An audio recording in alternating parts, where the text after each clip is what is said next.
There are moments in life when someone enters your world and everything changes, but not for the better. You might look back and wonder, how did I not see the signs? What if you could spot the hidden dangers in people before they unravel your trust, peace, or even your future? Nietzsche believed that our greatest pain comes not from strangers, but from the dangers we let close.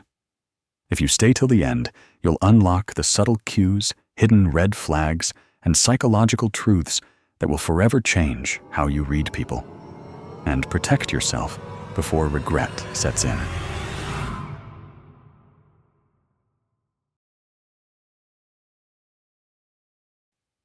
You already know the obvious signs: raised voices, clenched fists, clear threats. But Nietzsche saw that real danger is rarely loud. It's disguised as charm, warmth, or even kindness. The most dangerous people, he warned, are experts at blending in. They don't come with warnings. They come with gifts, stories, and the perfect things to say.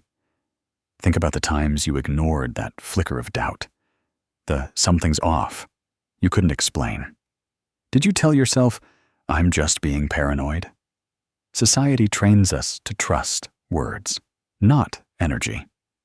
But Nietzsche knew, invisible threads are the strongest ties.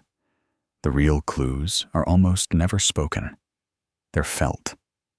The mask of charm is seductive. They'll make you feel seen, special, chosen. But notice how quickly admiration can turn to blame, or how they need your attention to fuel their own emptiness. The very traits that draw you in are often the same ones that later make escape so hard.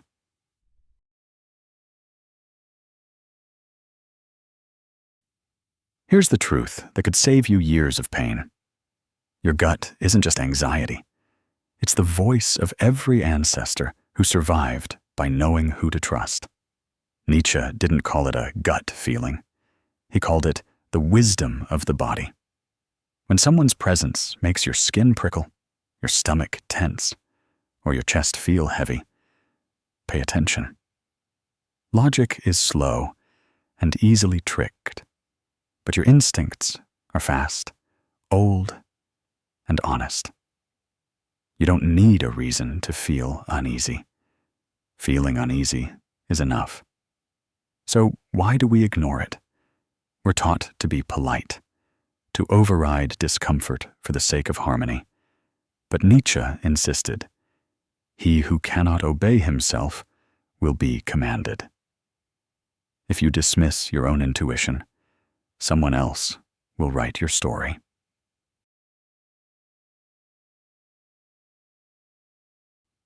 Not every red flag waves in the open.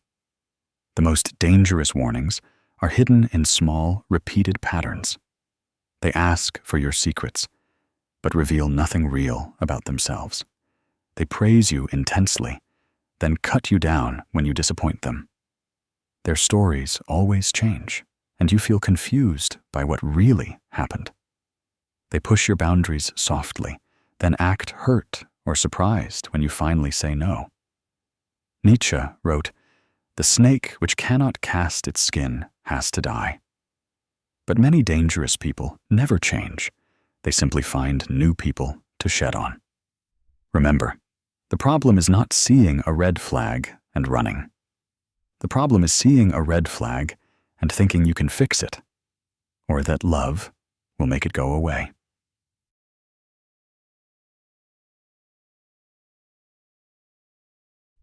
Here's what almost no one admits.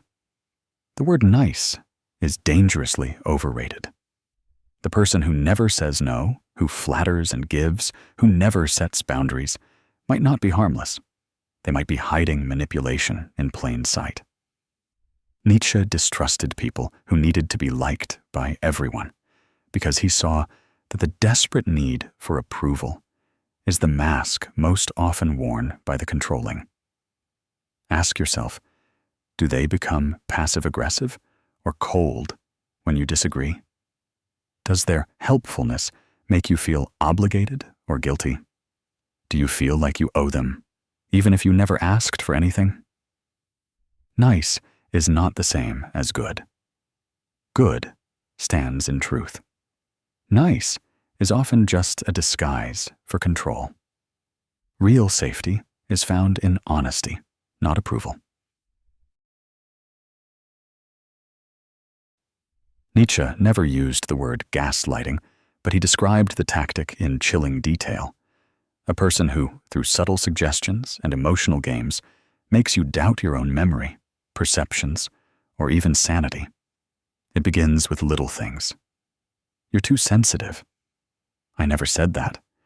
You must be confused. Over time, you find yourself apologizing for things you didn't do, questioning your own reactions, feeling small and ashamed for bringing up what's real. Dangerous people want you dependent on their version of reality, because if you trust your own, you'll leave. Nietzsche's advice: become who you are. Don't let anyone rewrite your story.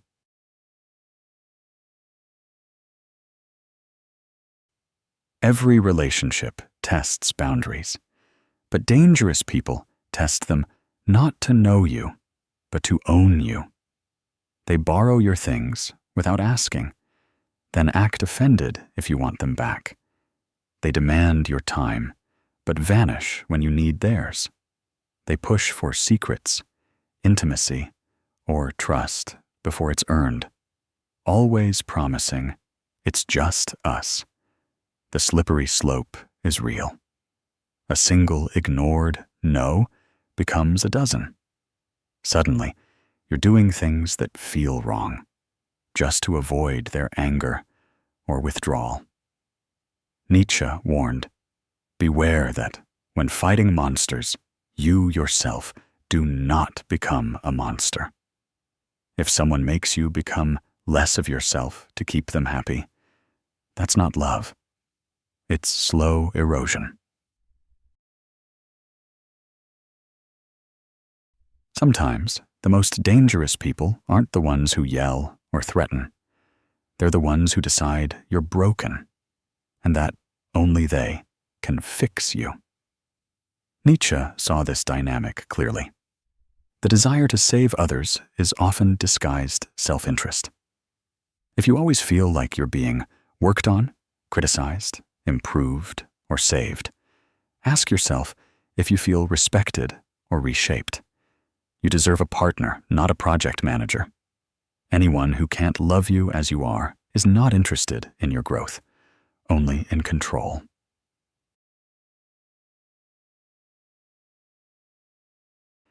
It's easy to forgive a single mistake, a bad day, or an offhand comment.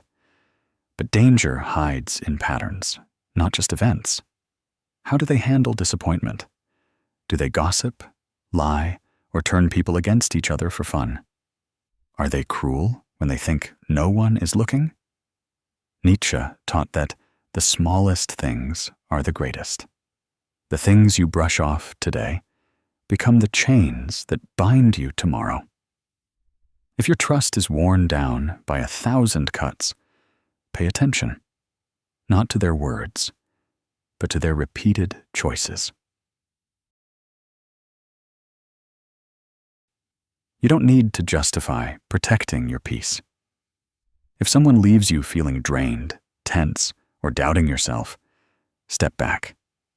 Nietzsche believed that the highest form of wisdom is to listen to the part of you that wants to stay whole. No price is too high to pay for the privilege of owning yourself. If you're watching this and realizing you've ignored too many warning signs, you're not alone. Almost everyone has been fooled by charm, niceness, or false promises. But the moment you wake up is the moment you become free. Which red flag have you ignored before? Share your story in the comments. It might help someone else spot the danger you wish you had seen. And if you want more truth about psychology and human nature, subscribe now. The secrets you learn here could save you years of heartache. If you want to master the art of seeing through the mass and protect your mind and heart for good, keep watching. The next moments will reveal Nietzsche's most surprising insights on how to trust yourself, break free from manipulation, and become your own protector.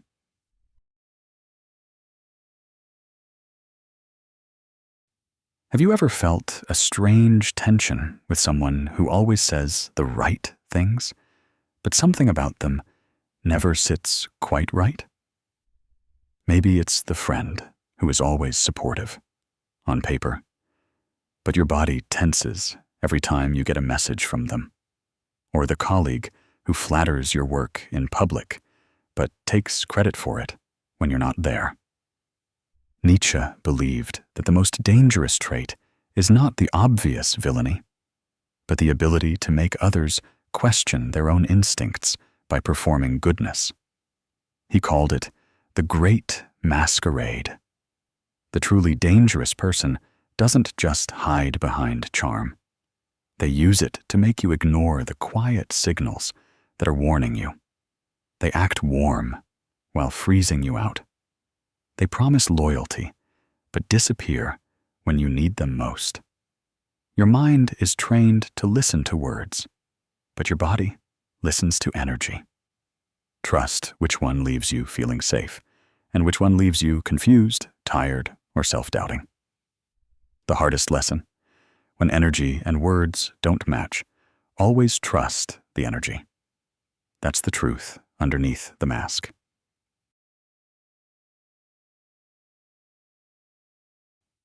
Every manipulator uses control differently, but the outcome is always the same. You lose a little more of yourself, one small compromise at a time.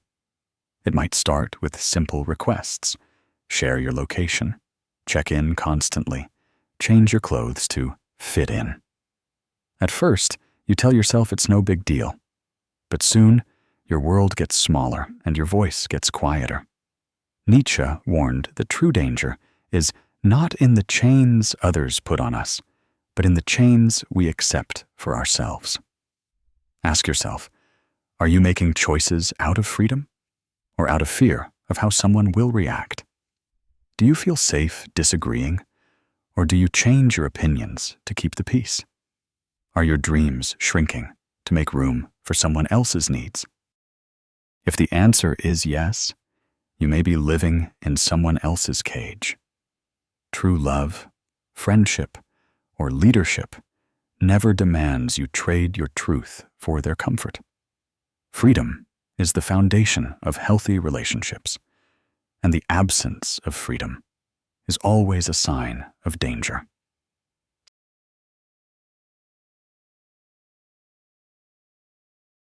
Dangerous people rarely cut you off from your life all at once. Instead, they nudge. They don't really care about you. Why do you spend time with them when you could be with me? I just want you to be safe, that's all. At first, it sounds like concern. But over time, your circle shrinks. Friends fade, family feels distant, and your entire sense of reality comes from one person. Nietzsche saw this pattern everywhere. He wrote, "Whoever must be loved at all costs soon becomes a tyrant." Isolation is not always about physical distance. It's about emotional dependence. If someone encourages you to drop anyone who challenges them, or slowly becomes your only source of validation, you're seeing a classic danger sign. No one who truly loves you will ever ask you to shrink your world just to keep their place in it.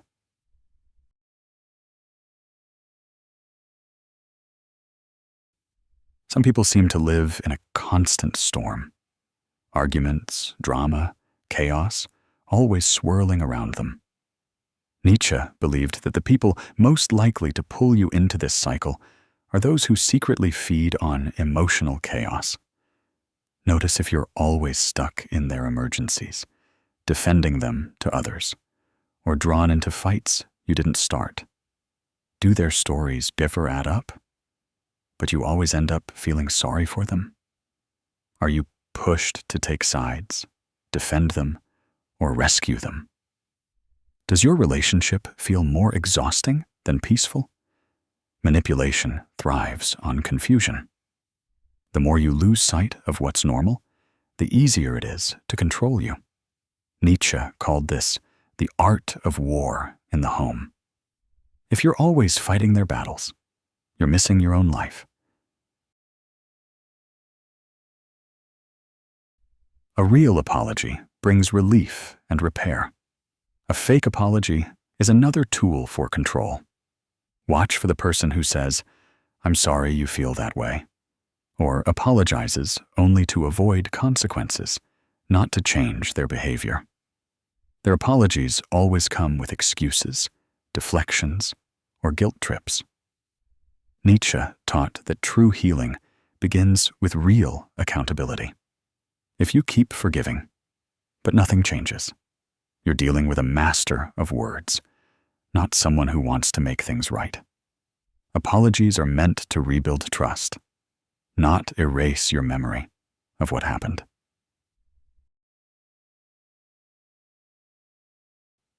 The most dangerous people are often those who slowly replace your own sense of self with theirs. You start doubting your choices, questioning your values, and giving up the activities that once brought you joy. Over time, you become a mirror for their moods, their fears, their desires. Your own reflection grows dim. Nietzsche saw this as the slowest and most painful kind of loss. The sign you're losing yourself. You feel like a stranger in your own life. You can't remember the last time you made a decision without consulting them or worrying about their reaction. Reclaiming yourself means doing one small thing for you each day, no matter how tiny. It means remembering you have a right to your own thoughts, your own peace, and your own path.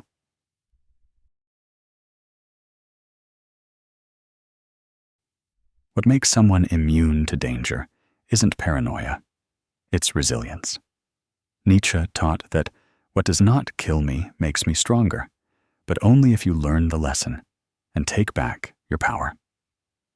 The key is this: spot patterns early. Set boundaries quickly. Don't wait for proof that someone is dangerous. If you feel unsafe, disrespected, or unseen, you're allowed to step away. Resilience isn't never getting hurt. It's knowing how to heal, how to forgive yourself for being fooled, and how to spot the signs faster next time. There's a moment when protecting yourself means leaving, even if it's scary or painful. Nietzsche believed that freedom is found not in what you can endure, but in what you can say no to. Ask yourself, have you tried to talk, but nothing changes? Do you always feel worse after spending time with them? Are you staying out of love or out of fear? Choosing yourself is not selfish. It's the first step to living the life you were meant for. Letting go of danger, even when it looks like love, is the ultimate act of self-respect. Once you've recognized danger and walked away, the hardest part can be trusting again. Nietzsche taught that the only way to build a better life is to set a new standard for what trust really means. Do their actions match their words, even when no one is watching? Can you disagree without fear? Do you feel seen, safe, and accepted exactly as you are? When you set this standard, you'll start attracting the right people, and your radar for danger will grow sharper with every step. Ready to learn the most powerful ways to rebuild your strength and never fall for the same danger again? In the next moments, you'll discover Nietzsche's final lessons for living boldly, trusting your own eyes, and protecting the peace you fought to find. After surviving danger, whether it's a manipulator, a narcissist, or someone who tried to erase your truth. There's a temptation to push it all away, pretend it didn't happen, or blame yourself for not seeing the signs sooner. Nietzsche believed that true healing begins not by forgetting, but by owning your story.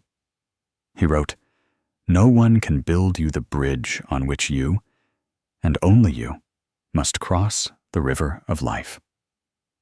The past is not a chain, but a chapter. When you look back, instead of shaming yourself for missing red flags, recognize the strength it took to survive. Healing is not a straight line. It's a spiral. Sometimes you'll revisit old wounds, but each time with more wisdom and compassion for yourself. Owning your story also means seeing the lessons.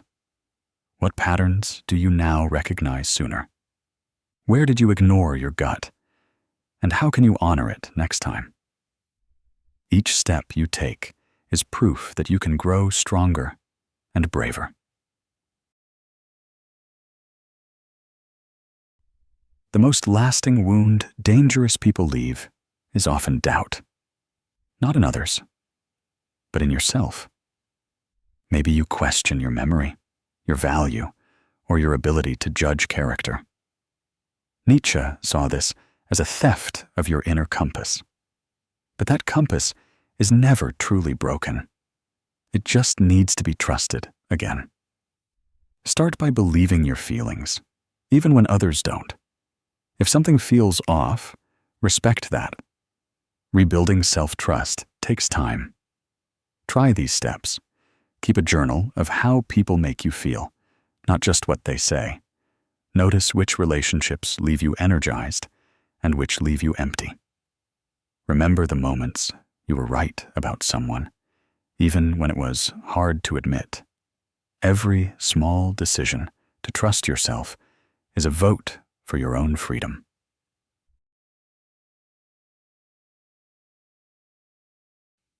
Nietzsche wrote, "He who despises himself still respects himself as one who despises."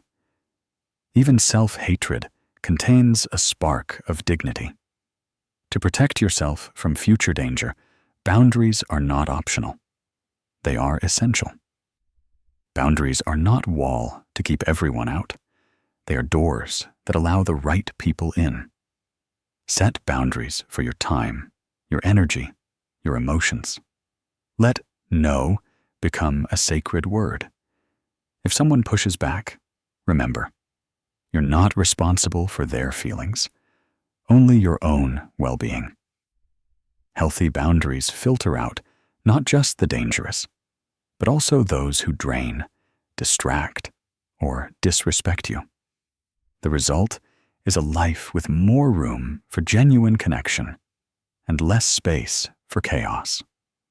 The power of choosing who you become. Nietzsche believed that every person is an artist of their own life. Even after pain, you have the power to create yourself anew. The question is not just, how do I avoid danger, but who do I want to be after what I've survived? You can choose to trust your intuition, even if no one else does, to speak your truth, even when it's uncomfortable, to surround yourself with people who support your growth, not those who fear it.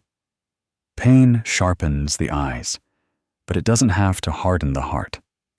Use what you've learned to become wiser, kinder, and more discerning, not colder or closed.